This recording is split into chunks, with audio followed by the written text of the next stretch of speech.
tonight. Holiday, yeah, of course.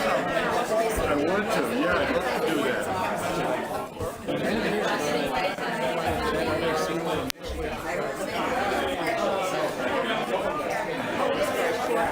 Good evening, folks. That's awesome. Welcome, everybody. Please, if you're coming in now, please just grab a seat if you could. There is pizza and water in the back. My name is Mark Doxter. I am the current chair of the Select Board, and first thing I want to do is I want to call the Select Board to order. Are there other groups that want to call to order? Council on Aging. Please call yourself to order. Want me to go first?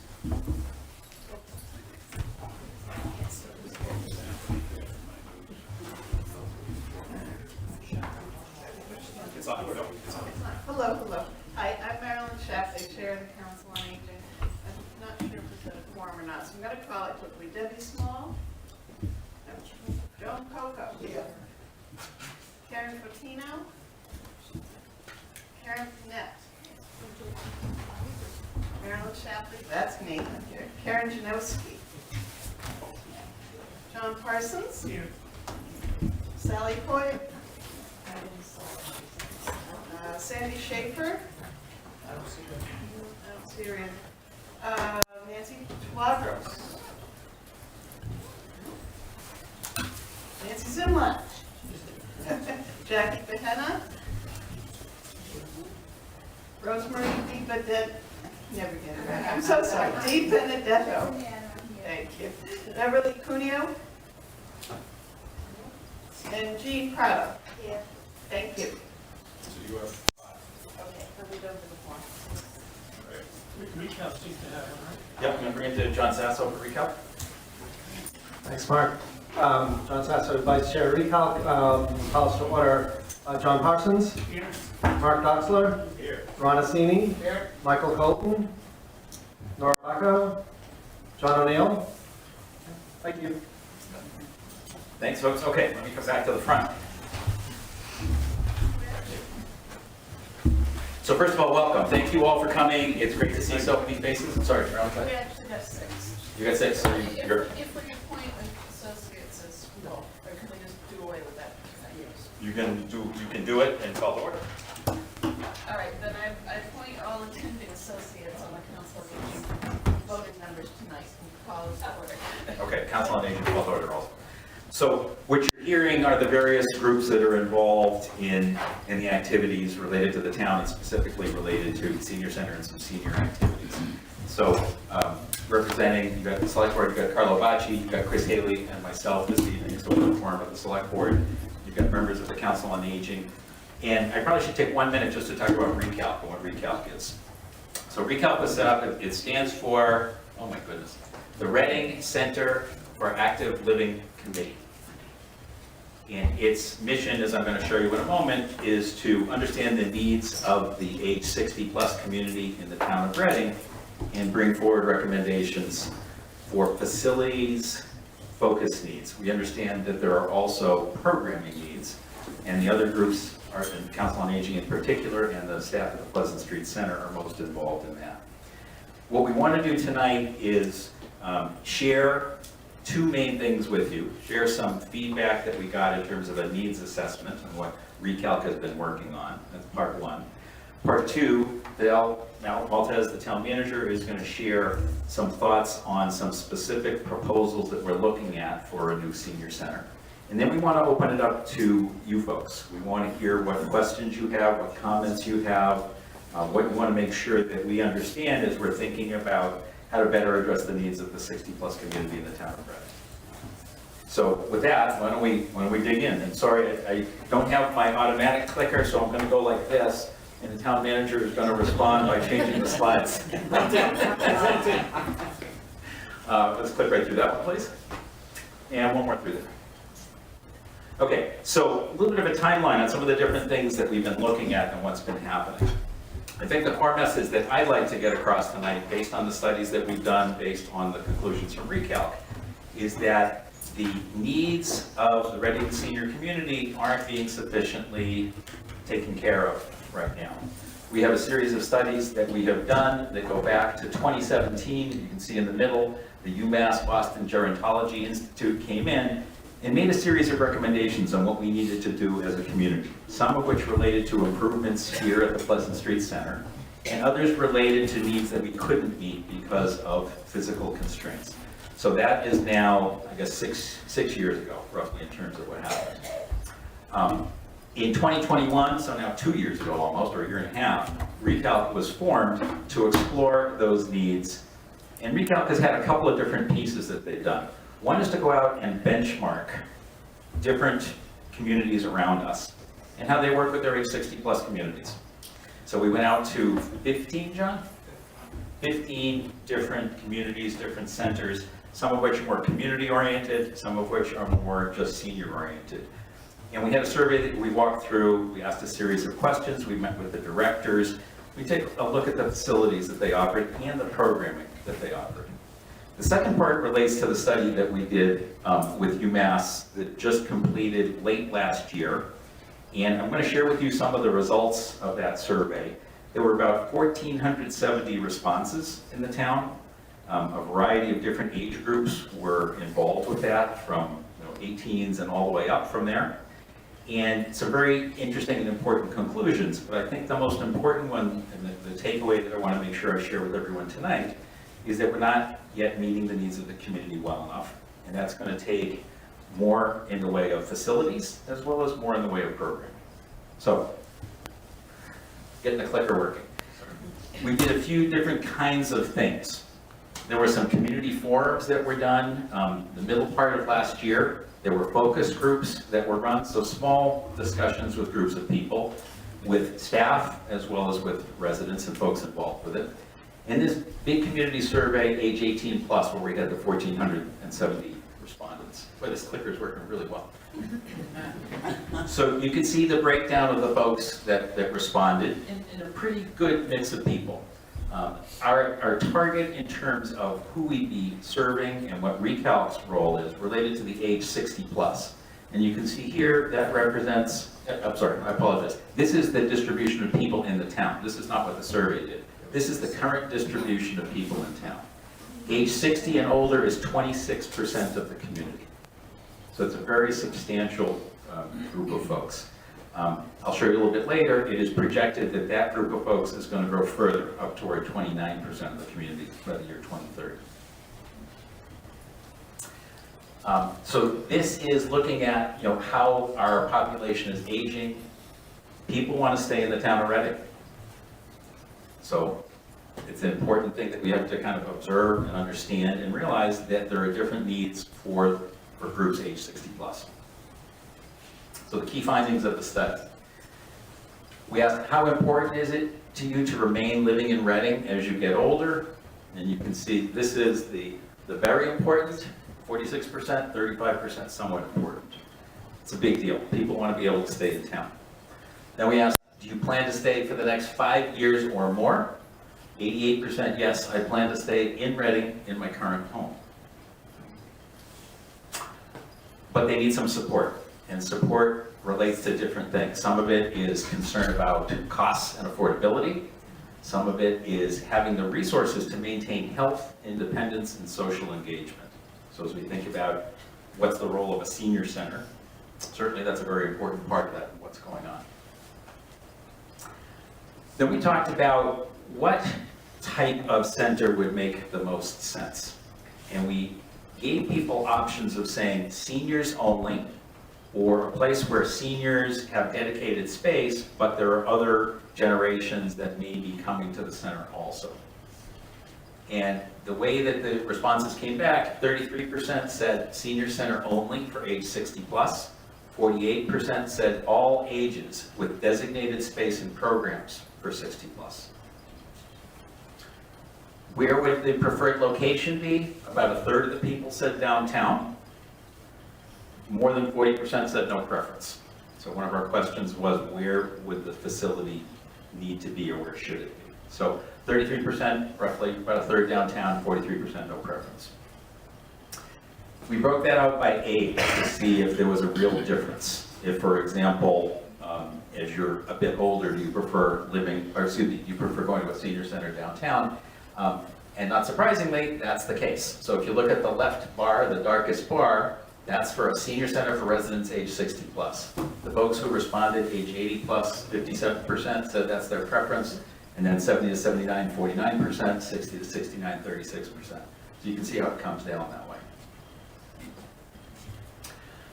Then we started to find out kind of what's going on behind this. We just asked some questions. And by the way, this presentation is available to everybody. There is a poster board right here behind the screen that you're welcome to look at that has many of the conclusions. You can also get access to the full report if you're interested as well. So here, some of the discussion was more community cohesion and inclusion if it was an all ages center. And the question wasn't set up to say, oh, should it be kind of, big athletic facilities, for a full community center. It more talked about having different generations that were able to be there. Quarter people identified important attributes of a community or senior center: parking, programming, adaptable space, have some separate space and programming by age. So again, based on the 1,470 responses. There were some concerns brought up of, hey, don't we have enough resources already in town? Why can't we use more of those? Whether it's library or other facilities that exist. So this came up definitely, 19% of people mentioned that. Okay. It would be lovely if this could be done free. I wish that were the case. We asked the question, how much would you be willing to spend to support this new center, whatever it was? And so we didn't give people context other than kind of just dollars per year. So if you take a look at this, if you want to kind of whittle it down, this all ages line on the bottom, I believe it shows that folks that would be willing to spend at least $100 per year in the whole group is about 46%. $100 plus is 46%. As we look at higher dollar numbers, it goes down pretty quickly, pretty dramatically. But to me, I guess my takeaway was $100 plus is 24 plus 12 plus 10. So a good amount of folks in the community talking about a willingness to spend some money to create a new center. We then started to ask questions about what are the needs? What do we want in the indoor spaces? And this is going to get a little bit more cleanup in terms of people got to rank things and what was most important. What I want to pull from here is more, what are the kinds of things that were mentioned? Not necessarily the order or priority, but what were the things that got mentioned most importantly? So you can see across all age groups, multi-purpose space for small group activities like book clubs, meetings, and card games, indoor space for exercise, multi-purpose space for large group activities, which I think gets to the notion of flexibility.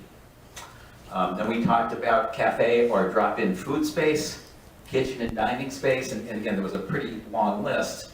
Dedicated arts and crafts space, space for games. So these are the things that were highlighted, not in priority order per se, but at least were mentioned a lot. Next, please. Then we talked about outdoor space needs. And the feedback that you can see here is benches for comfortable outside seating, picnic tables, grass area for lawn games, potentially a gardening area, a walking or running track was a mentioned item also. And sorry, and let's go back to the splash pad, sorry. Everybody know what a splash pad is? No. It's basically a big strip of plastic that could be covered in water, and you can just go running along it and sliding right down. So so Tom's in. Okay, next one, please. Okay, no, you're good, right? Okay. So then we talked about accessibility. What were the key issues related to accessibility in terms of what's going on? So people want no or little cost to participate in the programs. Parking has been coming up, obviously, to make sure there's sufficient parking. The facility being open in the evenings and on weekends.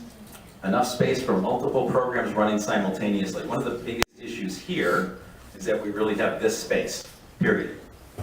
So if you want to do two things at once, you can't. And it requires cleaning and resetting and things, so the number of programs is quite limited that way. Door-to-door transportation to and from the new center. There is some exploration going on by some citizens in town to find more than just kind of everybody having to drive, to figure out some options. It could be something similar to a shared ride. There are actually very organized ways of doing this that are being used in different communities in Massachusetts and elsewhere. So those are also some interesting possibilities. And let's see, programming integrates residents of all ages, dedicated space for older residents as well. If a new center was developed, how likely would you or members of your household be to use the facility? What's interesting is people said that they or people in their household, a lot of them said, yes, I would be interested in participating. You can also see the breakdown by age. And pretty interesting, it's very strong across all ages, and then not surprisingly, the 60-plus community said that, again, I or someone in my family would be interested in going to it. So that's really, really positive. One of the questions that we always have is, if you build it, will they come? So then UMass came back and said, well, what needs to happen? So one of them, and the first one here, is that we need to get the information out to the community about the needs, about our thoughts, to encourage more input, but to make sure that people understand, number one, the need, that it's really important, we're not able to accomplish what we want to right now, and to make sure that we're getting feedback kind of through the process. Recalc, again, is kind of a group of residents that are focused on understanding these needs, feeding it back, and then using that to figure out what's the best path for us to take. Back to the comment before about what resources do we already have, and how do we maximize using those existing resources? How many people have heard of Wellness Wednesday? Wellness Wednesday. So a pretty good number of people, which is fantastic. So this is a program that the Pleasant Street Center is running now. I heard tomorrow we have 70? I think 70 on the list. 70 people are on the list. So it's been growing in popularity, which is great. And that's done over at the library. So that's one of the resources that we are trying to utilize more and more. One of the concerns was how many different locations can we have and still manage it. So the notion of having 10 locations maybe doesn't make sense. Having a few, perhaps we can manage pretty well. Oh, and sorry, last one, consider regular meetings among organizations to improve collaboration of services. So that is going on, we're working on that. So what does accessible and inclusive environment mean? So appropriate hours of operation, multi-feature approach to transportation and more accessibility, and the infrastructure needs to have an inclusive design perspective, meaning that from the get-go, we understand that it needs to be accessible. It needs to be accessible in terms of more things that maybe we're used to consistently, such as using microphones, having better systems so people can hear, but also accessibility in terms of being able to get into the room, move around the room. That one.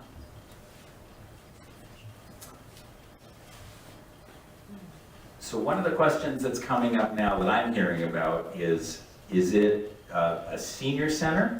Is it a multi-generational center?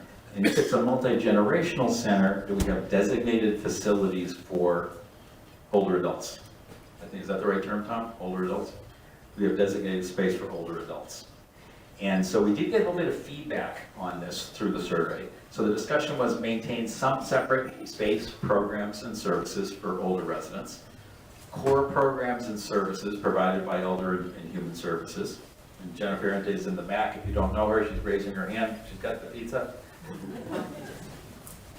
Maintain adequate access to food and nutrition services for older residents. Ensure that older residents have designated lounge and social space. And consider the development of intergenerational programming in partnership with other town resources, the schools, the library, other activities. I won't go through kind of all of the different things, but I welcome you to take a look at the survey and the results. If you participated in the survey, thank you. And whether you did or didn't, please give feedback to the folks in the room that are participating in this decision. And with that, I'm going to stop. I'm going to hand this over to Fidel Maltese, the town manager. And now, actually, let's stop for 1 second. Are there questions that folks have at this point? Nancy, Nancy Doctor, I just have I'm one going to, question. let me give you the microphone, please. I just have one question. If you could clarify, when you surveyed what are people willing to spend, was that in their taxes or an additional fee? Because I don't remember that that was really clarified in the survey, if they're thinking that's an annual on their income, on their property tax or an actual fee. If you could maybe give us some idea. So I can tell you what I had in mind. I think we better check specifically on that, but I believe it was asked annual taxes, increase in annual taxes. Obviously, this is for the average home in the town. So some will be more, some will be less, but this was what it would be on average. We didn't really give context to what $100 meant, other than it's $100. We didn't say it's, it's 10% of your taxes. I wish, how much of your taxes it was. But it was just a dollar fee to see. Most importantly, do people understand that it will cost more, and would they be willing to spend a little bit more? I think those are the kinds of answers we got. Some people willing to spend quite a bit, but that 100+ number is kind of the one that stuck in my head. Other questions? Tom? Another question. You mentioned people could see the entire report, but you didn't mention it's online. It's easy to download as a PDF. Okay, it is on the town website. Do we have copies here as well? I don't know that we have There are, so at the desk over here, I see there's a recalc update, so that would give you some information, and I believe the link is on that? Or- Okay, so on the town website, under recalc, you can have this whole presentation. In fact, not just the presentation, the entire 62-page report. Okay, let me hand it to Fidel. We'll trade spots? Deal. Okay. Flicker? All right, thanks for coming today.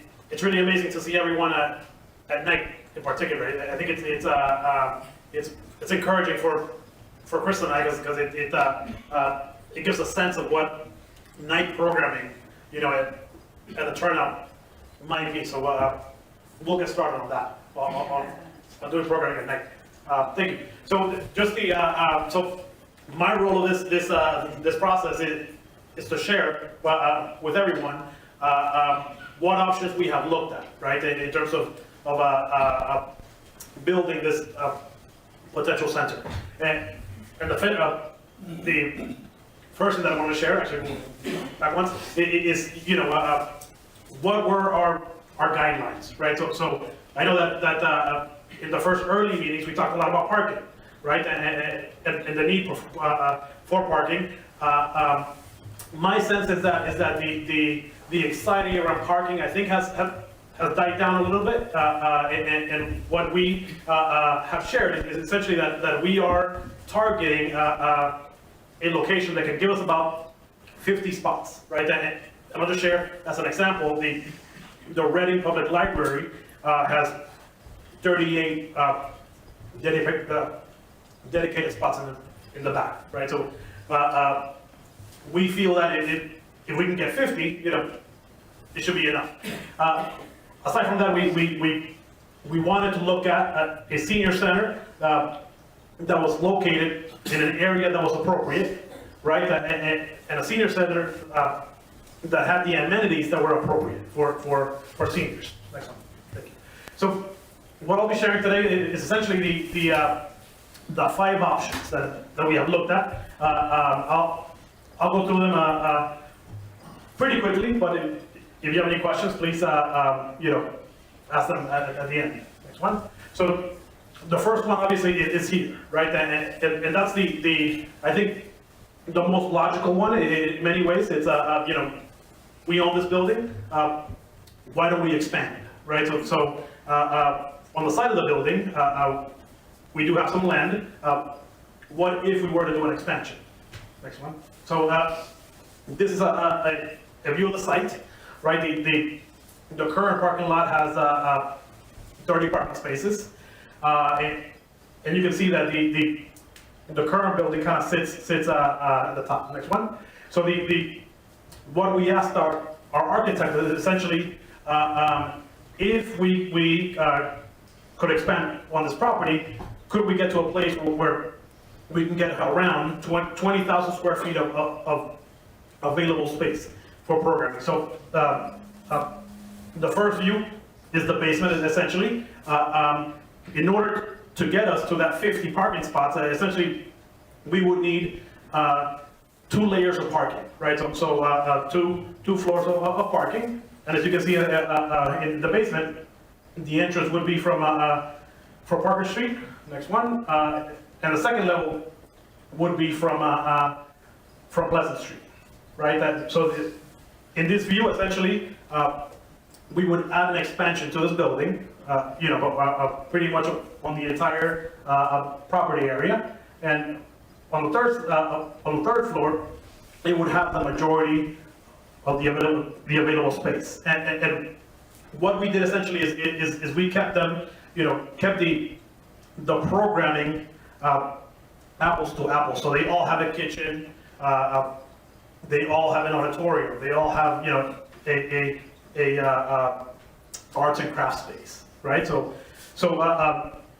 that is option 1, I'll say. For option 2, I'm sure you've heard about the Walgreens, right?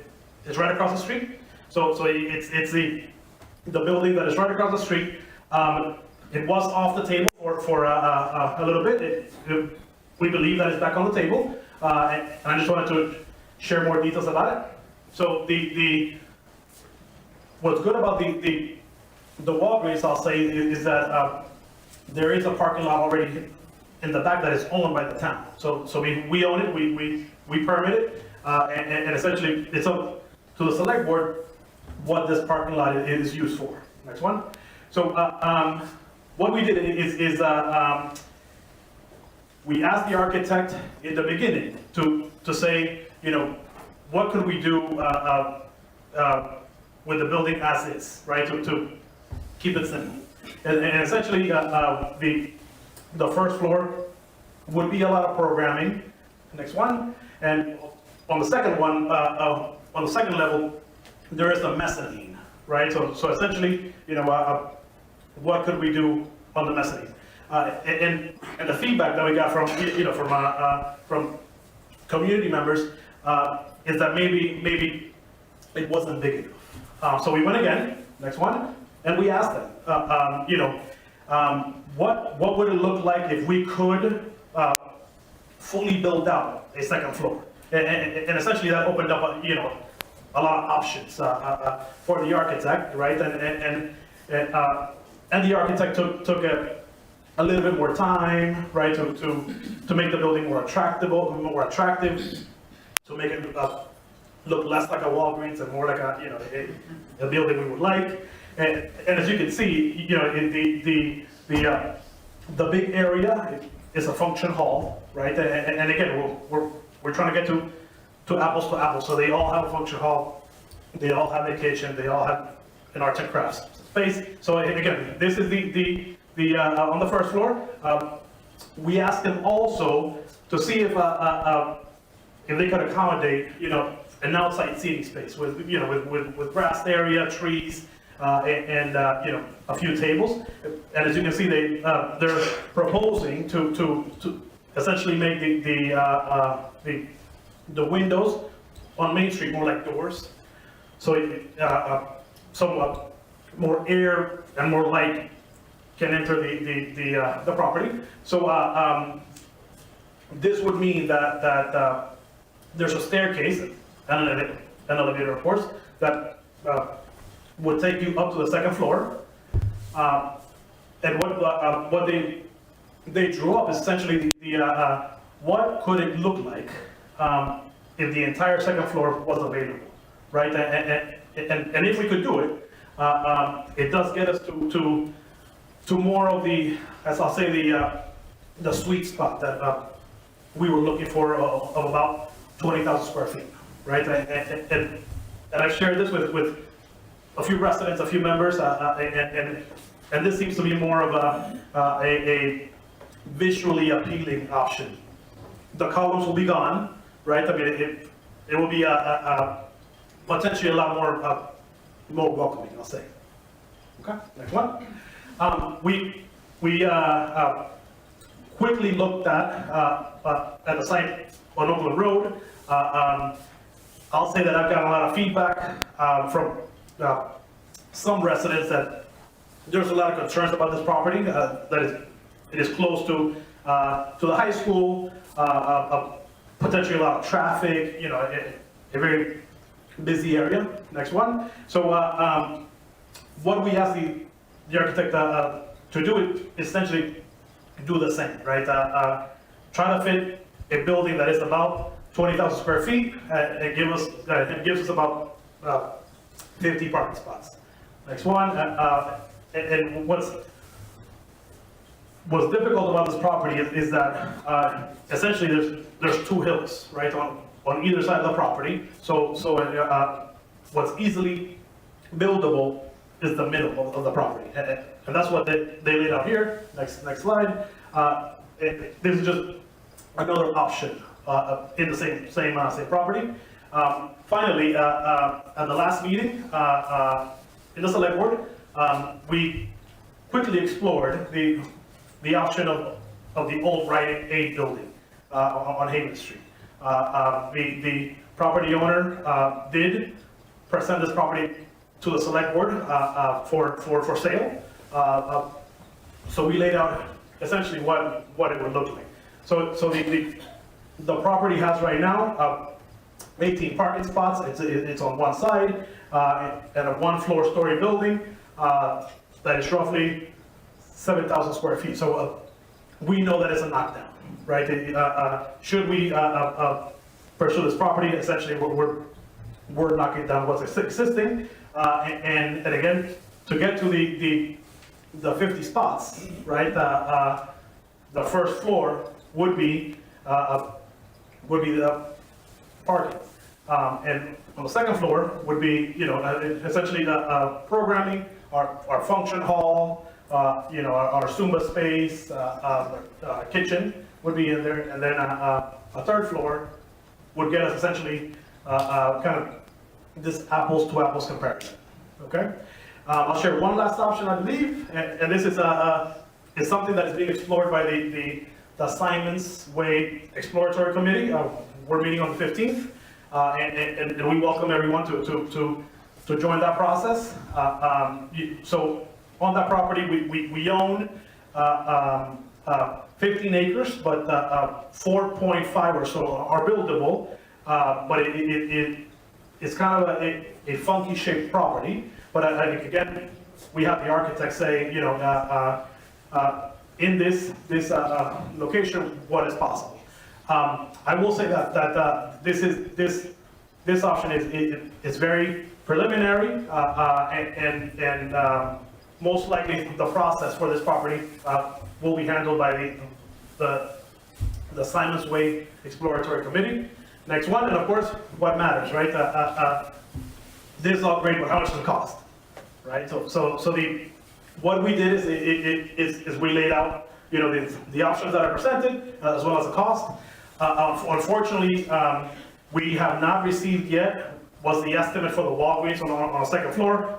Obviously, it is going to take a little more to explore essentially what that's going to take, but I would imagine that we would have that in you know, in the next few weeks. So what is shown here is that initial option of not expanding into a second floor at the Walgreens. So I mean, you can kind of see that you know, the option for Haven Street is pretty expensive, and expanding into this property is also expensive, and probably has a lot of potential problems, I'll say. You know, the Oakland Road options, we kind of talked that it's probably going to be difficult to do construction there, given the site conditions. But yeah, that's all I have. Any questions? Yes. The Rite Aid building, the first floor, the parking will be underground. Okay. So the question was for Rite Aid, the Rite Aid is the parking underground. No, it's on the first floor. And the reason why we cannot be on the ground is because of the height of the water table. So if you recall, the contractor who was trying to build housing there, essentially found that underground parking would be difficult in that property. So it would look like the Metro building. Yes. Yeah, that's a good example. So I'm just kind of the water line this in my Can we bring you the lifetime- microphone, please? I don't need that. But the people listening outside need it. In my lifetime, is this gonna get done? I mean, we're all here, and I wanna know if this is gonna take 10 years, I shouldn't be here. You want to take that one? I'll let you take that one. So, okay, Bottom line is, so one of the considerations that I think the select board, the Recalc Select Board will certainly be considering is what's the timeline on some of these projects. So some of these could be quicker.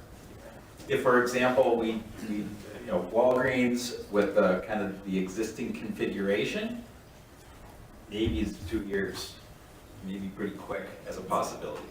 With the second floor, we don't have estimates yet as to what that is. The other items that are up here, other than Simon's Way, are probably, they're longer than that, 3 to 4-ish, maybe, to 5. And Simon's Way, kind of TBD, their process is just starting right now. But certainly it's a potential option.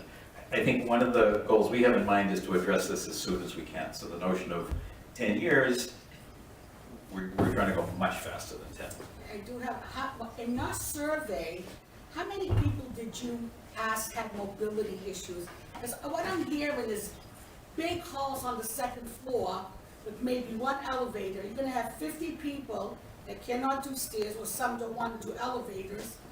It's impractical. How many mobility issues were even addressed? Because I checked the survey, not one thing mentioned mobility, and that's a huge factor. Yeah, so let me just kind of repeat the question, the comment. It's asking about mobility, it's asking about how many people may be facing issues, and do we have a backlog, a queue with one elevator and things like that. Is that capturing it reasonably well? Well, and not everybody wants to take Yeah, elevators. not everybody wants to take an elevator. So the work that's been done so far is very, very, very preliminary.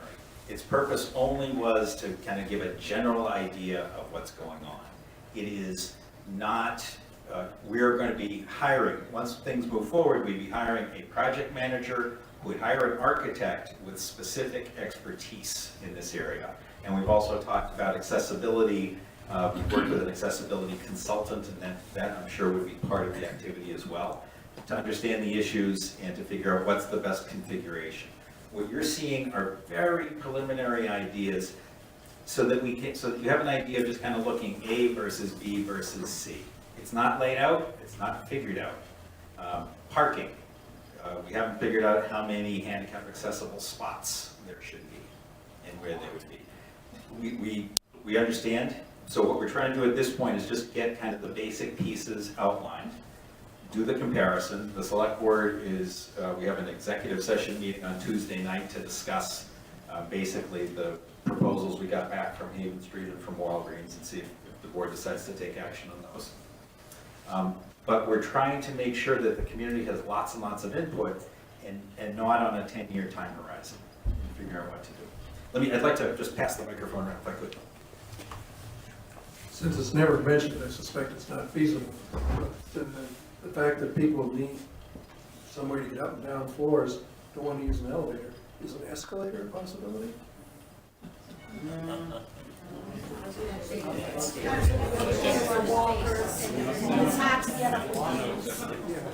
So I'm the first to admit I'm not an expert in this, but I'm sure that ramps might be possibilities for certain things, but it may be that people have a preference not for that either, and that still could be a challenge. So I would leave this to the experts who understand this and can talk about it specifically. Yeah, where was that last site? You kind of went by that real fast. It had lots of parking, and then you saw a building, and you said, this is in kind of an awkward place. Oh, so that's behind the ice arena, is that? Next. Next, I think that looks like a great place. Yeah. There's lots of room, and you've got all this land there. Look at all the parking spaces they have there. Where is What? Simon's Way? Mark, could you address just the timing with the Killam project and how this would be funded, separate from Killam? Okay, let me take two questions. So one is, where is Simon's Way? So if you are familiar now with the ice rink, I've never been there. okay, so down Haverhill Street, almost across from the Killam School, opposite side of the street, down by the Killam School. Are they looking into that seriously, or, because he talked about the other sites, are they also looking into that site seriously? So there is a separate committee that's been formed that one of my colleagues is leading, Carlo Bacci right over here. And they're just getting started with their meetings and talking about doing some survey, understanding what the needs are, what the opportunities could be, what the community wants for that site. So absolutely that's in process. And to your point, there's lots of parking, there's lots of space, the town owns the land. So that's the pro.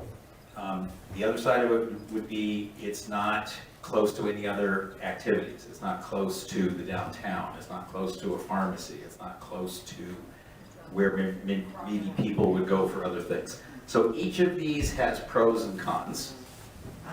And this is what we're working with, is to try to evaluate what are the best options we can get. And I just wanted one other thing, and I'll pass the microphone. So you see some costs that are up here, and if you look kind of at the yellow column, just as a general rule of thumb, try not to go too far on the limb, every $10 million of project costs is about $100 per year on taxes on average. So the way to kind of evaluate. So, you know, take the Pleasant Street, 24.9 to 28.9, that's probably, did I do it right, $249 to $289. Just in rough estimates, not pure, but that's a rough way to think about what some of these are. No, I'm sorry, I saw a question over. Yeah, just to the point of that last one, that last particular, I've been over there, and I know where the ice ring is, and then in the back there's fields, because I've been back there with kids, soccer and all. Where is this particular thing? Is it by the fields, or is it to the right of, as you go in that road? It's to the right.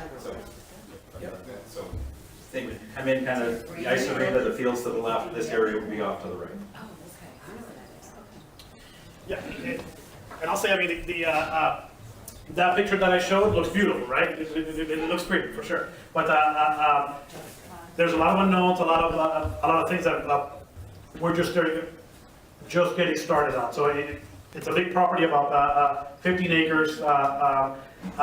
About 11 of that is wetlands, and it's not buildable, right? And we could be some environmental issues with the prior owner. I'm not saying that there are, but it could be. It's something that we got to explore. That one is I would say a ways out. But we can design any building you want. If you get that site, then you go with The it. problem with environmental issues, you really should push that back. One option which has not been presented at least would be Walgreens plus this building. They are very close, and you would have a kind of a campus atmosphere, and you could very easily separate seniors, allegiances, and it would absolutely, definitely be the least cost option. We own this building, it already exists. If we don't put another floor on Walgreens, that building already exists, and therefore has minimal costs. It has plenty of parking. Parking stays out here. There's also parking over there. I think it fits every one of your requirements. Walgreens plus this building, least cost, adequate parking, best location, downtown. Everybody knows where it is. It's not out in the wild somewhere near, almost over in Wakefield.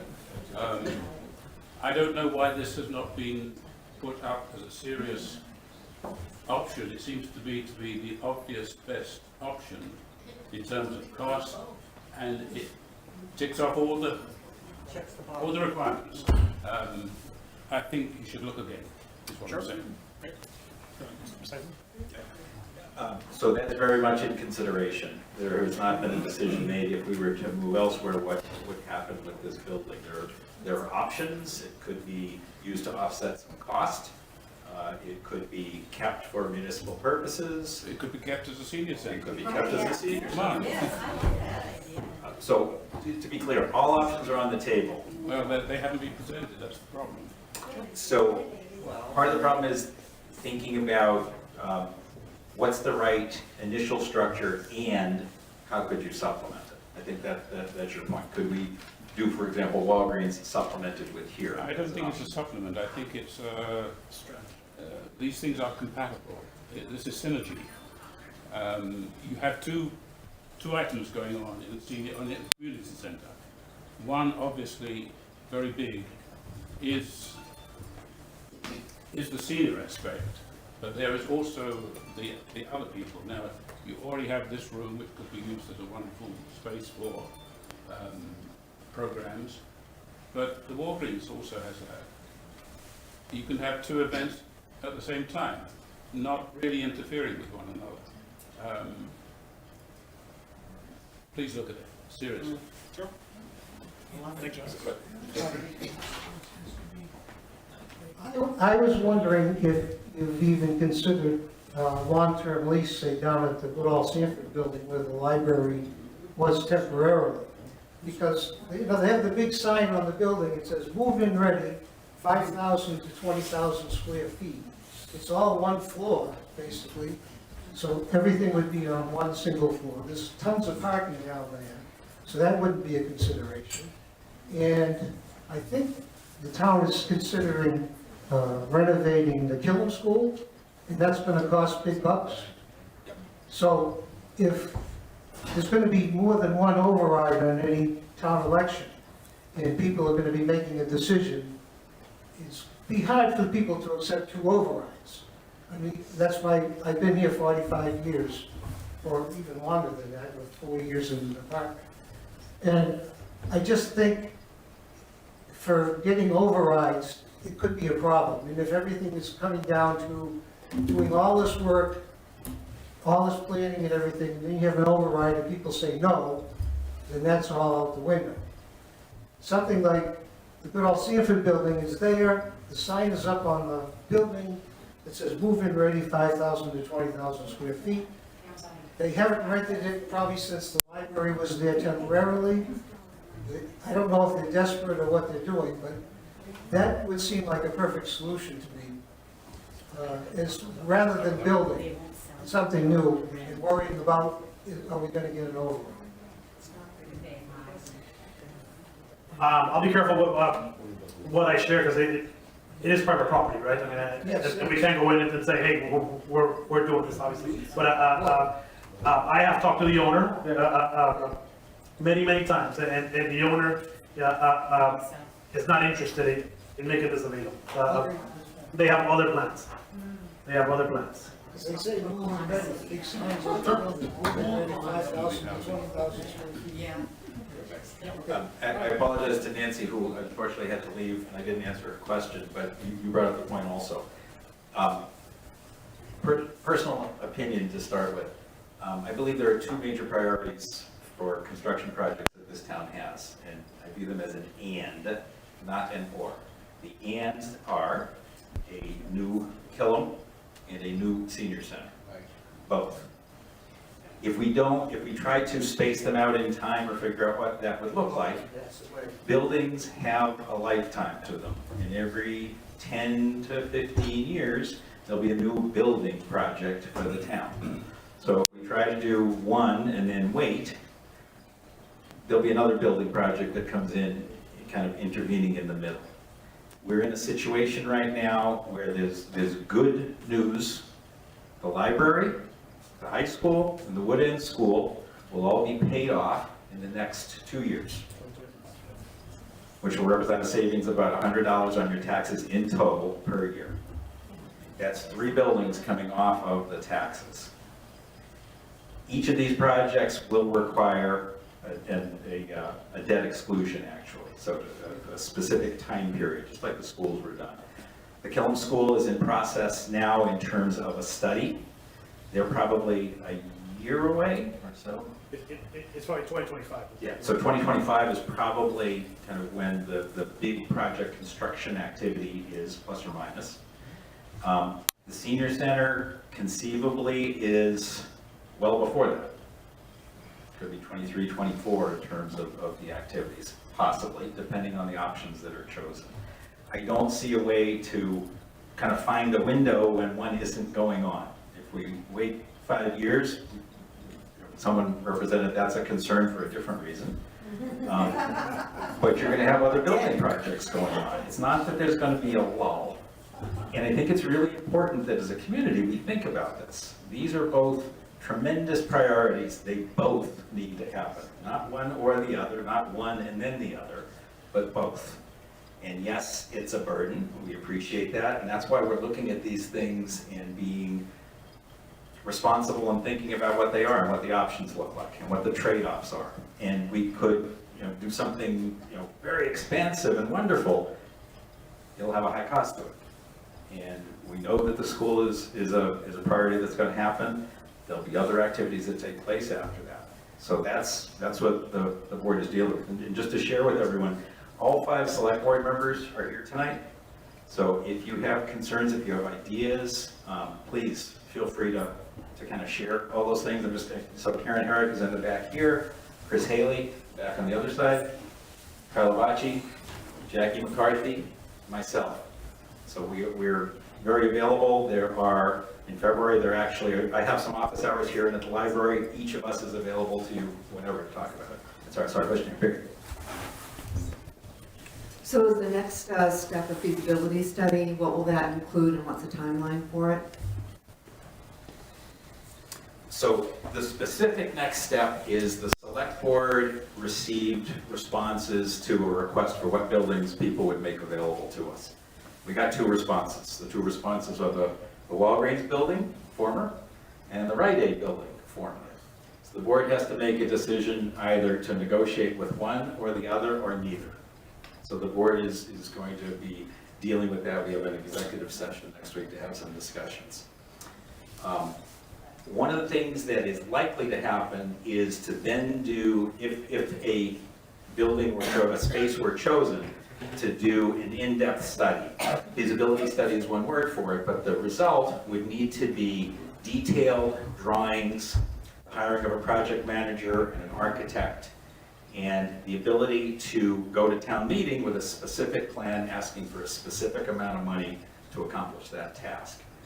After that, it would then go to the voters. So the fastest timeline for those things is months, and hopefully not a whole lot longer. April town meeting is looming. That's feeling kind of tight to us all at this point. But it is going to require select board approval, town meeting approval, and voter approval, because we're spending money. So that's the plan. Initially, there was a discussion of just doing a feasibility study and looking at all sorts of sites. I think in many senses, we've done that. We've done that part, not in depth, but just kind of what these could be and what they might look like. The select board is going to have to make a decision on kind of which to pursue, then to town meeting, then to the voters. Rosemary, I'm going to come back to you.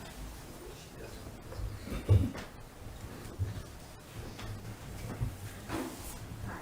Hello. I'm speaking as an individual and not a member of any group. Sounds to me like we go full circle and go right back to Walgreens that only has 6 parking spaces. You can take the municipal parking spot, which is now being used by the police department. Where do they go? They're going to go on residential streets.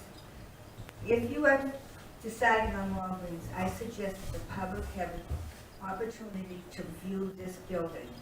When you step inside, there's about 28 columns holding up the ceiling, which is about 40 feet high. How are you going to hold up the ceiling? That's on that first floor. It's a slab floor. There's a lot of electrical hubs throughout, probably another 30 electrical hubs. Something has to be done. When you go upstairs, there's about 5 offices that employees want nothing to do with because they're like caves. There's no windows there. There's also a huge, almost, I would say it was used as a warehouse.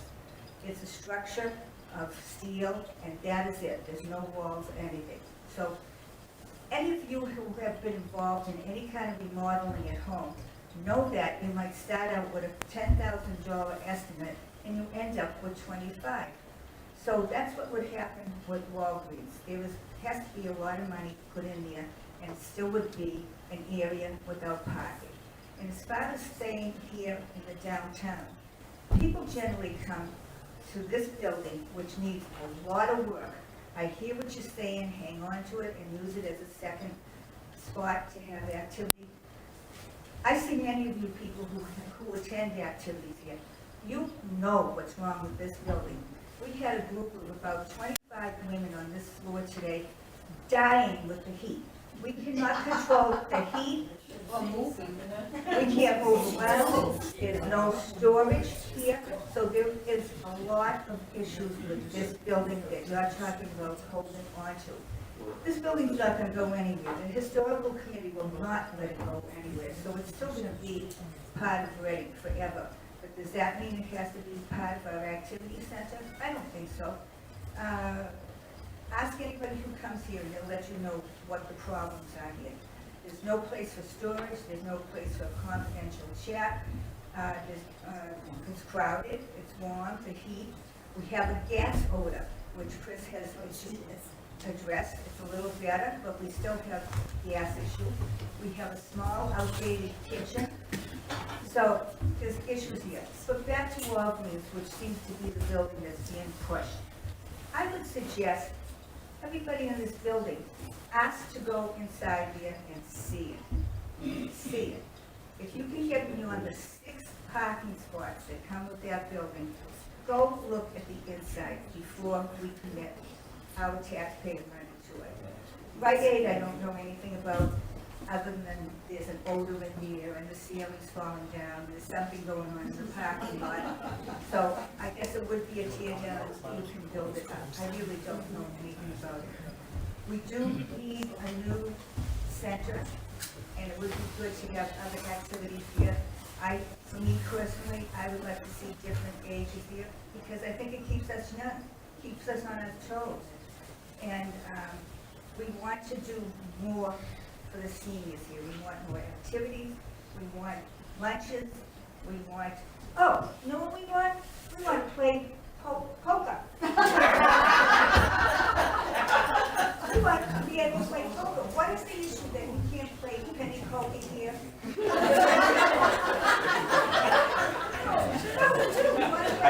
That one I'm not going to touch, but I hear you on poker. Let's talk about parking for a second.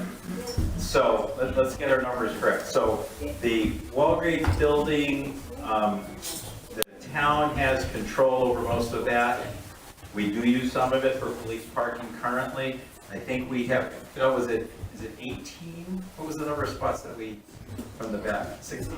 There are about, so back there's about 20, I want to say 20 in the back. There is 12 parking spots on, sorry, you're right.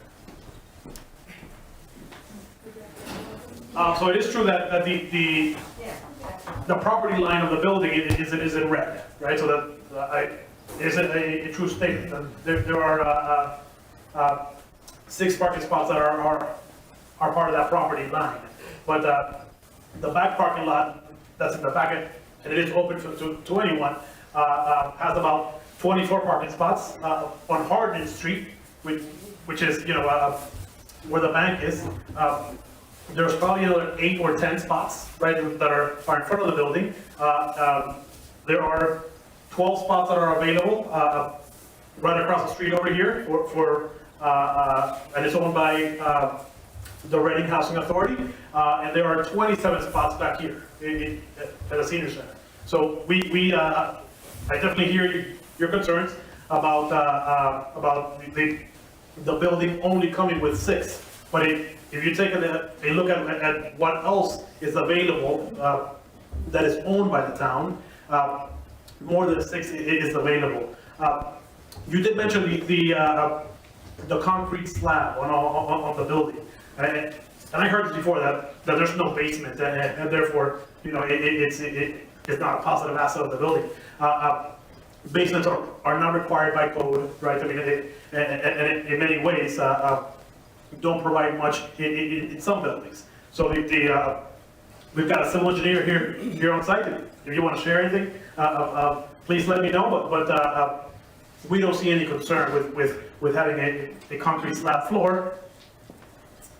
I'm John Coote, I'm a member of 3 the, people fell this year and broke bones in On this this room. concrete And her and I witnessed it. And During- all the instructors say this is the worst kind of floor for us to be on. Really. You go down on this floor and you bang your head, you've got serious injury. But we have a basement here though, right? I mean, they Yeah, do this the floor same. is hard. This is a concrete floor. It's a concrete floor. I'm John Coote, I'm a member of the Yeah, they need a wood. Permanent Building Committee of the town, and the committee has looked at Walk Greens from buildings point of view.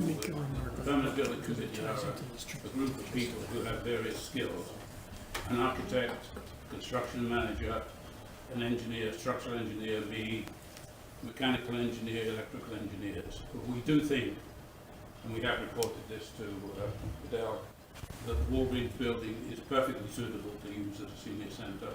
What do you do about the 40-foot heat ceiling on that first floor? What is the problem with the 20-foot ceiling? Are you gonna leave, it has to be heated, all that space has to be heated. And it's not that easy to dance on. Most of the people that come here do dancing. Come and do Zumba and tell me how you'd like to do that on the concrete floor. in the way, we're going around. Structural engineers are educated people, but they don't always do the activities that we want to do. This is an open room, we don't have any holes in the middle of the room. What is the proposal for the floor? What are they gonna So, do there? yeah, Can I just say something? Sure. Before we go down this road? I just wanted to say one thing. I think that we're getting in the weeds on this a little bit. I don't think anybody's saying, let's keep this room and use it for Zumba. Nobody wants anybody hurt. I think at this point, we're talking about possible places, not the details of what the buildings will be like. And I think everybody in here probably would love to play some poker and play Zumba do Zumba safely. But I think this meeting is not exactly the right time for it. Well, I thought the meeting was to see the needs of the people, or who's the needs of the people. But How can that's you the build ro- something without knowing what the people want? But that's down the road. You can. You've made it very clear. You want a safe room. I Who just don't know doesn't? how, would you build a home without knowing exactly what you wanted to do with it? But we're not building it yet. We're just talking about locations, possible locations. That's a detail. I mean, you really want to talk about what kind of, what the composite Well, why floors buy are? something if you can't detail it the way you want to detail But it will be detailed later down the road. At what cost and how long? Well, that with input from the town members, like you guys, you could say, we want a wood floor with subflooring of rubber, and that would be considered in the cost made clear, I would think, but not tonight. I'm not disagreeing, I'm not saying what you're talking about isn't important, I'm just saying the timing of it might not be perfect, that's all, it's just my opinion. Let me add to that, and you can talk about columns and depth of concrete and everything else, and those are legit, as she was saying, it's legitimate things. But if you occupy all the time here, how can we make the big decisions that'll let us then get to the smaller decisions? If people just occupy time with tremendous amounts of detail at great length, you can't get to the major decisions. How many years have you been doing this since what, 2017? Pardon? How many years have you been discussing this, 2017? Yeah. So it's 8 years already. Well, whatever. It's been a lot longer than that. So the needs of the community have been apparent for a while. To your point, 5 years ago, a study was done. Action was taken in terms of improvements inside this building, but not beyond, and not thinking about the broader needs.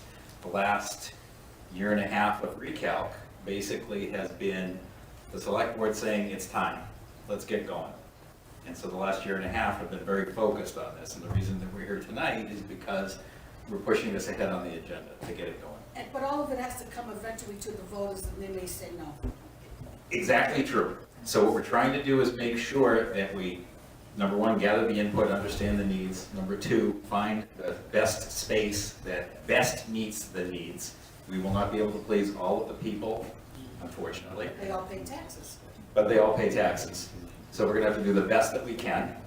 And to your point, make sure that we're providing something that meets the needs of the community as best we can, and it's something ideally that the voters of the community, first select board, town meeting, and the voters of the community will support. To the point that Emily was making, thank you, Emily, whatever we do, and whatever the decision is on, this room is for X, it needs to be able to handle X. It can't be a concrete floor that's gonna be doing that. Those are details that will be worked through. In the estimates that Fidel showed, there's a 35% buffer that has been added to the estimated costs. And at this point, these are estimated costs. When we have a detailed drawing of what's going to happen, we'll really understand what's going on.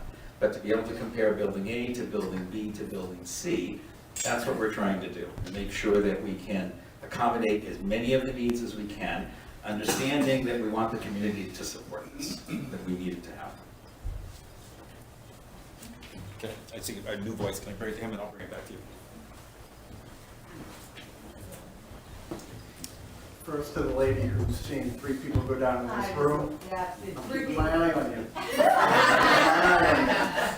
I hope everybody's okay, I'm just kidding. Thought I'd bring a little levity to the program here. I just had another option. I sent Carlo a text and he sent back a bunch of dollar signs. But I wonder if we should look at this from a longer term play and look at the DPW site.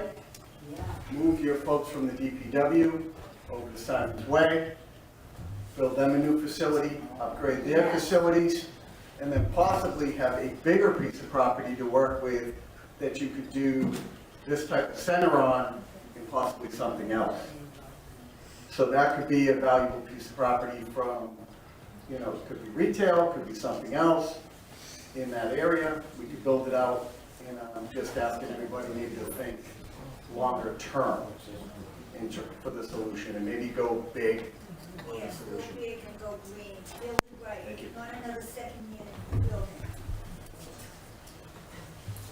I'm just thinking, instead of trying to make that work for us, or even the, Rite Aid, why not just build a new senior center, do it right, like she said, build it on a site, like he said, that's a fabulous idea, and get what we want, Do it the way we want. Do it the way you do it. If you're gonna do it to fit the community, do it right. And do it green. Do it,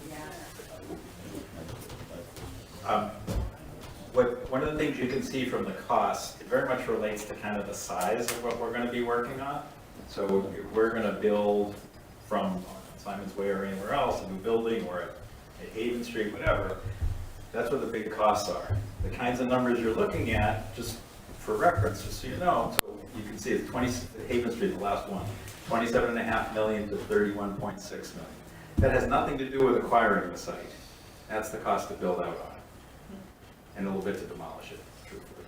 So those are the kinds of dollars you'd be talking about to build that type of facility. And maybe that's what the community wants. I just ask you to keep in mind, how do we make this all work? There is going to be another school. There are going to be other buildings. If this is what the community wants, awesome. It's a pretty big number. The school number is going to come in, who knows, $40 to $60 million of town piece, plus this together is $70 or $80 million, which is cost to everyone. We need them. We got to do them. We just need to figure out the way to do it.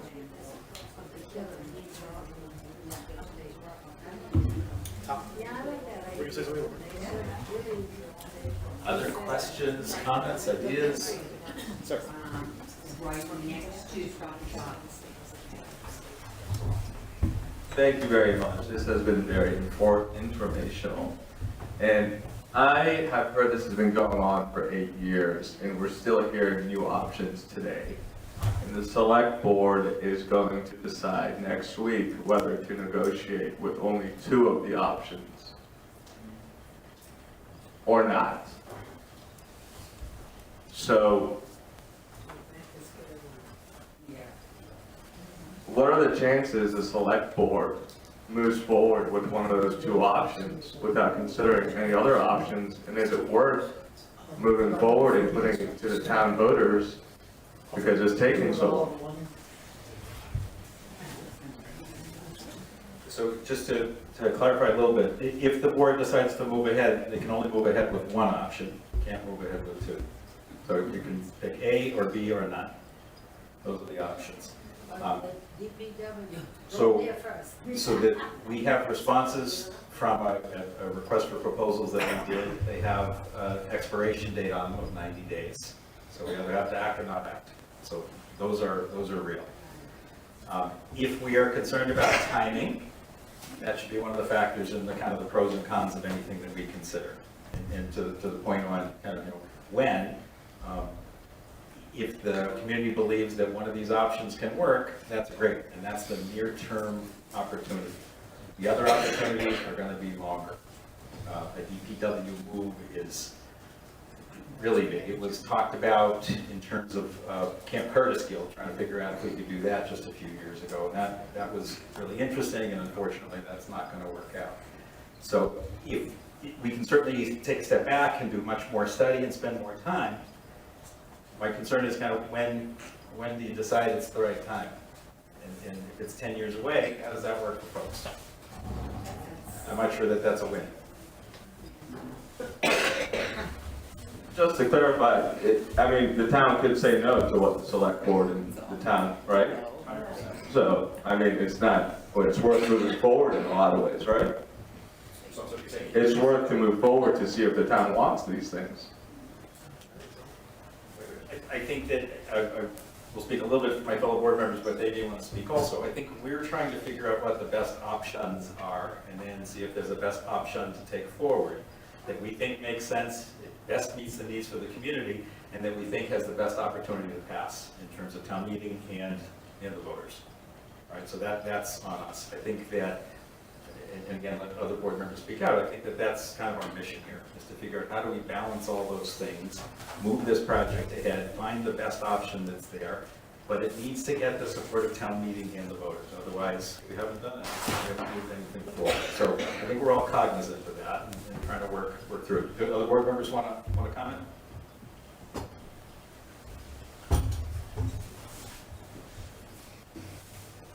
Hello, Karen Herrick, Vice Chair of the Select Board. Thank you for all coming tonight. I was like, oh, it's cold, we're not going to get a good crowd. This is awesome, thank you. Because the more we hear and the more we talk about, the more we understand what it needs to look like wherever it gets put.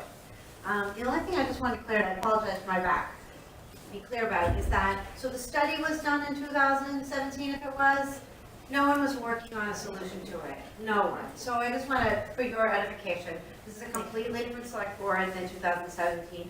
No one was working on it. Let's say if we call recalc the genesis of it, or a couple months before, we're a year into it, just so you know. So there are certain projects that we kind of been dragging our feet on. I wouldn't say this is one of them. We've been very active and engaged. I see a lot of faces that I've seen multiple times at Council of Aging. So thank you all again. Pizza was good, there's more. Thank you, to Karen's point, she's exactly right. This has been a priority for the board, and Mark got us started with Recalc, and Recalc's been a great committee. But we all have to keep in mind, we have to, as Mark said, we have to sell this to the entire town, to all the voters. And as much as I love the DPW swap, double that number, at least, double that number, if not more. And I'm not a contractor. To build out the DPW from scratch, and the environmental issues potentially there and all that stuff. So we as a board, speaking for myself, but we as a board have been working forward, not looking backwards, looking at these studies and trying to get the best project that we think the voters will support. And all the details, important details you've been mentioning are very important. Functionality and accessibility and all that stuff, so we're all aware of that. But step one is find a site. And then step 2, 3, 4, and 5, as Mark said, will go in that order. And if the town says no, the town says no. And then we start up again. We're not going to just say, throw our hands up in the air and just forget about it. We know it's a priority. Killen's been kicked down the can for a long time. I was a Killen family. We needed that 15 years ago, and we needed that before that. So now it's a very urgent issue for Killen. So we don't have a final cost on that yet. It's gonna be expensive, we know that, but this is what the town does, as Mark said. And then in 20 years from now, you know, Birch Meadow or Joshua Eaton's gonna need work in addition or upgrading. So we're always gonna have capital projects, but what's the town's appetite? Are they okay with 10 million? Are they okay with 20 million? We don't know. But we have to get a nice package together. It'll benefit the whole community, and then let the voters decide. But as a select board, as town meeting approves it, that'll be a good strong signal, right? That it may or may not pass, but we have to go step by step. We can't rush this. I know it's been a long time, but as Mark said, we're all working towards the same goal, all 5 of us.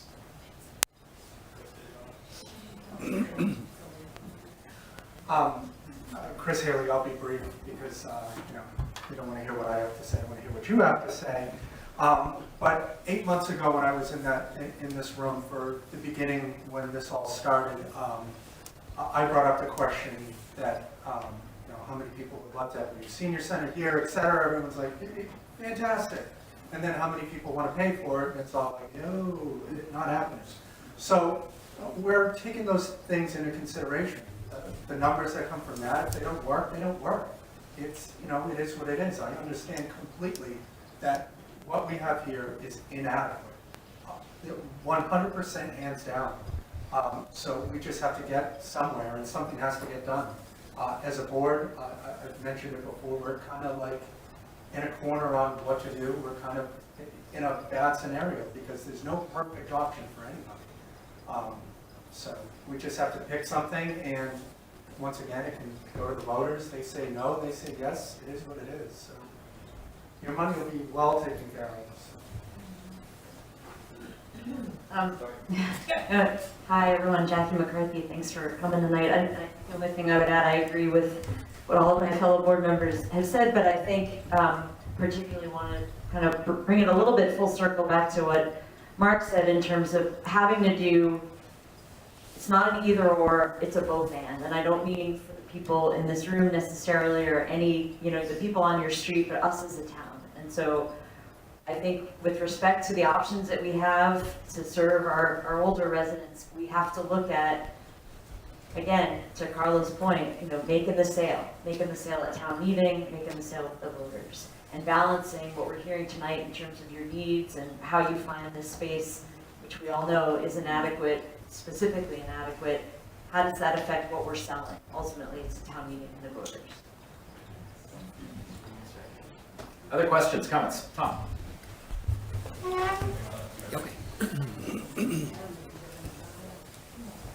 The point was made about, we've been doing this a long time. I was in that 2017 meeting that UMass Center for Demographic and Aging Research held here.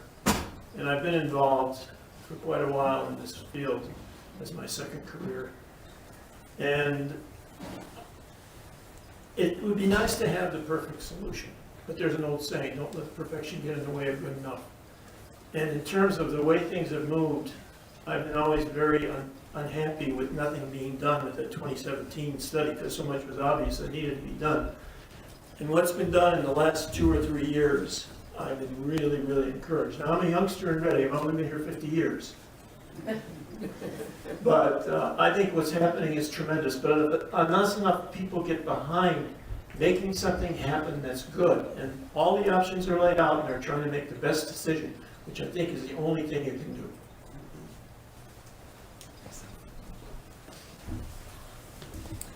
Thanks, Mark. It seems to me that we're thinking that, you know, timing's important and affordability for this is important. So Walgreens, I must say, I am in favor of I'm strongly in favor of a downtown location. But Walgreens or potentially Rite Aid site meets those timing and maybe, well, not quite affordability for Rite Aid. And I would assume that the concerns about the building, when you rehab a building, you're absolutely gonna address all those concerns. You're gonna get rid of the columns, you're gonna build a second floor. We saw that in that, very initial sketches from the architect. And it's gonna be green, it's here, it mentions the LEED Silver Energy rating, we might be able to do a little better than that. So I think there's a lot of potential with rehabbing a location downtown. Thank you, Mark. Thank you. And just to be clear, the Walgreens estimates you're seeing here are kind of the current configuration of first floor plus mezzanine. We don't yet know what the other proposal looks like. For dollars, time, or other things. We don't have that, but we will hopefully very soon. Other questions or comments? Question for you. Oh, sorry. I just have one question. This is my first time being back in Reading and being involved in this situation in the senior center. Oh, okay. Whatever you decide to use for a building, I'm assuming you can re-engineer it to all the specifications that everybody wants. Yes. So whether it's the Walgreens, I would believe that you could re-engineer it. So you're not gonna get by that and then say, oh gee, this doesn't work. I think once you buy it, you're gonna be able to re-engineer it. So.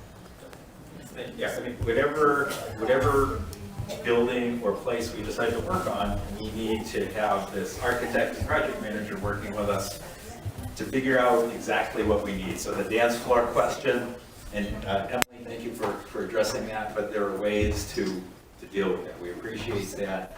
Right now, you've got a hard floor that's no room that does everything. It's insufficient. We need spaces that are appropriate to what we're trying to do. That we get it. We're trying to push it ahead and get it done in a quicker time frame. I don't need the microphone.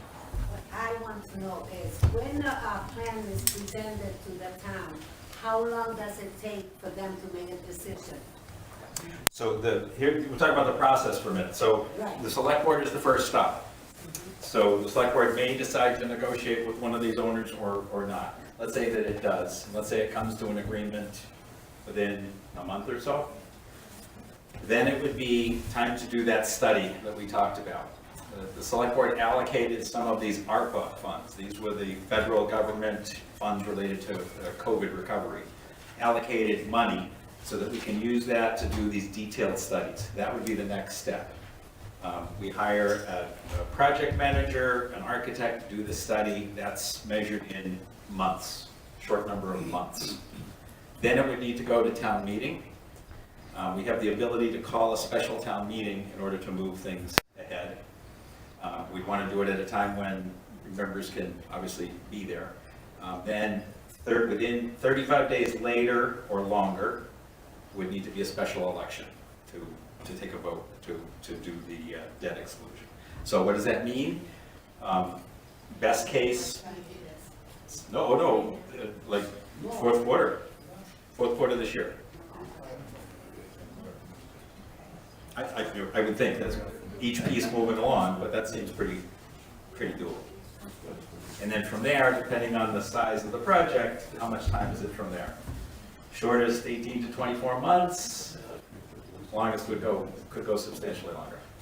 May I answer one more, please? Sure. If the town has known of this Walgreens situation, thank you, but I don't. It's on the recording, it's not for people, it can't be people on the recording. Thank you. But anyway, if the town has been aware of Walgreens, I heard it was sold, now it's back on the auction block, I guess. So it's available, so now you know we're having this meeting tonight. Why didn't the town go and take a little bit more, do a little bit of inspection there, so you could give us a little bit more of an update, pure update information about the Walgreens? It still is iffy this and iffy that, and then once it goes to the auction block again to the town, it's gonna take more time.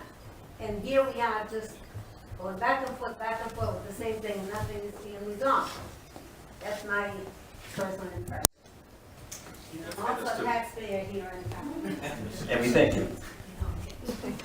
I will say that it appears that the Walgreens has been in play for a long time, but it really hasn't. I mean, we were talking about it, maybe in October of last year, right? And we spent a lot of time with it, in October, November, December, and unfortunately, in December, the ownership changed hands, right? Of course, we called them right away, and we said, what happened, right? And we asked them to be involved again, and they were interested, right? But it's not like we have been doing this for many years. We're talking a few months. Now, I will say that in that building, we have done an inspection of everything in the building. Well, we have inspected the roof, we have inspected the elevator, the foundation, sorry, I've given a tour of that building to many people, right, and many folks who are here in this room. If anyone is interested in going inside, please let me know, because the building is available, right? Because the building was built, right, in 2006, it's not an older building that it is going to have a lot of issues with regards to code, with regards to old things, right? It's a fairly new building, so we are confident that the way that it is now, we're not going to have a lot of surprises. But okay, but if you have that in mind, and you knew of this meeting coming up, wouldn't you think that you would have more to be ready so the town can move forward? If you present a plan that's A and B and plus C, the town say, okay, yes, it's ready. So if it's a matter of money, they're gonna say, oh, that's too much money, oh, that's okay, let's go ahead. But if you don't have that plan, now you have to go there, investigate, then you have to go back to the town and present the plan, and then maybe if they vote on it. A lot of time is wasted. So this really is exactly the plan, is to do as you're suggesting. To get to the level of detail that is useful in terms of what's it gonna cost, and how's it gonna go, and can we share with the town meeting, is spending $100,000, $200,000 to get there. So that is our next step. But you don't have to spend that kind of money, maybe no matter where you go, to investigate, to kind of get to the ready plan that you can move forward. But if we were to look at multiple plans, we have to spend that kind of money for each. Right, okay, but that's what I'm saying. It isn't that if you go on Havel Street there at the ice rink, you don't spend that $100,000.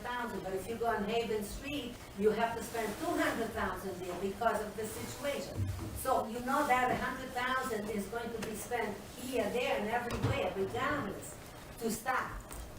But then whatever comes after, so if you don't spend that $100,000, we as the town people, homeowners, we don't know what's coming. Right, so the reason why we're having these public meetings is to share with you where we are. We're not all the way done, but we want to share with you before we get too far down the road. Get your opinions, talk about it, share with you what we do know so far. So we did this, we did a lunch and learn last week. This public meeting here will continue to do these meetings. The board, however, has to sit down and make a decision. If we make that decision, then the next steps follow very quickly thereafter, assuming we can come to an agreement with someone. So then I think we can get to exactly where you'd like to be with this meeting. Instead of it being, here are the 5 options, it's like, here's what we're working on, here are the kinds of things we could do. Maybe there's a high level, a middle level, a lower level. Get feedback, and look, you folks are the taxpayers, right? It's not just other taxpayers, it's everybody in this room and everybody you know that's gonna have to vote for this to make it happen. So we wanna make sure that you feel like you're getting what you need. It's a vast improvement from where you are. It makes sense, and frankly, you're gonna vote for it. That's what has to happen. And what I just would encourage folks is that I do think a lot of momentum is moving in this direction right now. I would encourage us to keep the momentum going. I'm not forcing a solution specifically, but I think to take a big step back and let's look at different things we haven't even thought about at this point, I think we'll just push this decision out much further, and I'm not sure that's a good option. Can I say one more thing, please? That thing behind the screen, I don't know what you call it, but I know last time I was here, Chris mentioned that all the info is there and it's also online. I am one of the person, I do not things online. So if somebody then tell me about, I will know, and neither, there's plenty other people like me that do not do things online. So everybody seems to, oh, everything is online, just look it up, look it up, look it up. What happened to people that, you know, by having a sign, a piece of paper, or put posters, pass them around to the town? What happened to that? So this is exactly what the council decided to do, was that not everybody is online. We want to make it available in a central I know, but location. it's only here, it's not, I haven't seen that anywhere else. I think the library also has it. There's also I'm one talking at about, I Tannerville. even addressed this to Chris when I was here a couple of weeks ago at a meeting. So, anyway, I said, why don't they have, whatever you wanna call that, a folder, big, whatever, and put it on posters on people's yards, like they do other things. So to put it on everyone's yard or to get it out to everybody Yes, is but a I know big you have to get expense. it, I know you have to get a permission from the person that you're trying to. Yeah. Can I make a suggestion on this one? I'm happy to talk to you offline. I think we could make copies available here. Maybe people could even borrow them. Maybe that's a good way to do it. But let me come back offline on that one. Okay. Are there other folks who have not spoken that would like to just for a second? Nancy? Hi, my name's Nancy Zimlak. I'm a member of the Council on Aging. And as a group, we've been working on this for the past year, working closely with RECAL and being part of their meetings.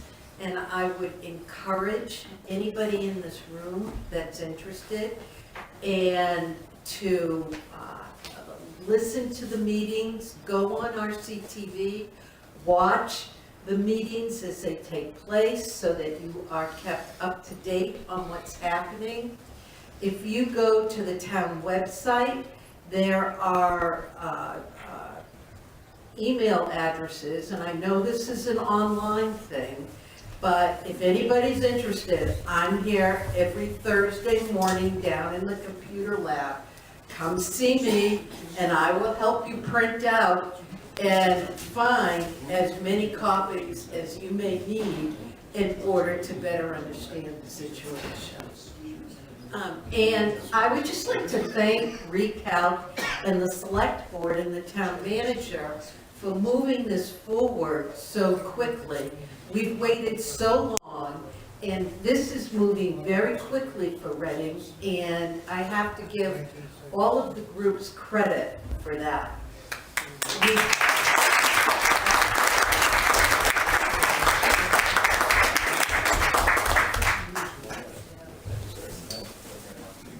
Thank you, Mark. I'm Chris Kowalski, I'm the administrator here for the Elder and Human Services for the town of Reading. I just want to quickly mention, before more people leave here, please share any idea you have, good or bad. I know I'm here to listen to you. I know the select board's here to listen to you. I know Fidel will listen. So, we absorb, we listen. And the Council on Aging will listen too. Thank you, Marilyn. But we are here to listen. And I've said this numerous times, and I say this at the beginning of most of my groups. I don't care if it's good or bad. That's what I'm here for. And that's what I think we're here for too. Please share with us. We need that information so we can grow and move on. And if we don't have that, we lose a little bit of a direction. So I want to say thank you. Also, last thing is, I also want to make sure, these are exciting times. We have a lot of things going on. But I also want to make sure everyone realizes, we're going to utilize this center that we have right here to its fullest potential. We are growing rapidly. We're not hitting the brakes. We are examining everything. And we're going to use this center. And whatever center we get in the future, we're going to utilize, my plan is to utilize, and I think the select board, the town manager, and the staff, I know my direct, Jenna over here, my direct supervisor, we're going to utilize whatever space we have to its fullest potential. But until then, we're going to use this space. And please share those ideas. Thank you.